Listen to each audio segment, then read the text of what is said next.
Sasa imagine Lazaro anakaa kifuani hivi, nafikiri Ibrahim alikuwa hana mahali pa kukaa. Yaani utagundua mpaka mke wake Ibrahim alikataa kumhifadhi yule jamaa nyumbani. Ila akasema, mume wangu, kama una mzigo wa kumbeba huyo mtu, weka vyumba vyetu vyote vimejaa, kwa sababu hazina za wanangu vyumba vya kwa huyo pakatia wapi? Kifuani. Na tajiri naye akafanya nini? Akadedi. Tajiri amekufa, akaenda wapi? Kuzimu. Amepata kiu ya maji, anamwambia malaika, mwambie Lazaro achovye maji kwenye kidole, alafu aniletee nijiburudishe nafsi yangu. Sasa angalia, maji yamekaa wapi? Humu. Alafu huyu mwinjilisi Lazaro achovye wapi? Hivi kuna mtu anaweza kubeba maji kwa kutumia kidole?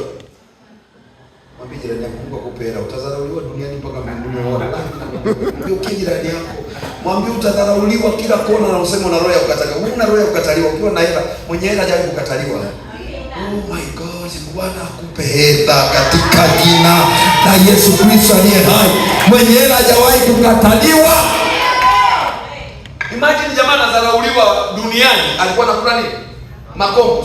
Sio msosi wa bosi. Anakula makombo. Na saa hiyo amekufa, ameenda kukaa, amepata hifadhi wapi? Kwenye kifua cha mzee Ibrahim.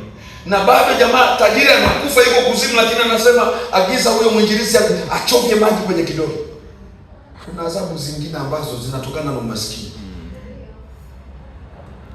Wangapi mnaochukia umaskini kama mimi? Ndio maana kanisani naweza kuambia watu, piga makofi kwa Yesu.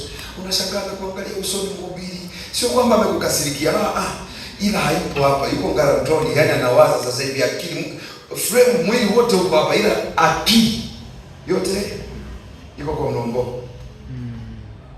Jamani, Bwana Yesu asifiwe. Kwa mwinjilisti huyu, cha kwanza mtazamo ukamfanya abadilike tabia, akakasirika. Mtu mmoja asema amen. Nimesema na kuombea kwa Mungu ninayemtumikia, Bwana kupe neema uende ukafanikiwe, na wakikasirika acha wakasirike sana, na kuombea kwa Yesu, Bwana kupe kupenya. Leo hii mnaweza mkaanza kanisa liko chini, kila mtu anawapongeza na anawasalimia, lakini kesho magari yakianza kupaki hapa, kuna watu wanasema tunapigiwa kelele, wanatuletea vurugu. Kwani kuna hatua mkianza kupiga utaambiwa Freemason, utaambiwa na njia zile. Ninataka nikuambie, Yesu ni zaidi ya Freemason. Yesu ni zaidi ya waganga. Yesu ni zaidi ya hawa duniani. Ramasheterebakayandaramasika.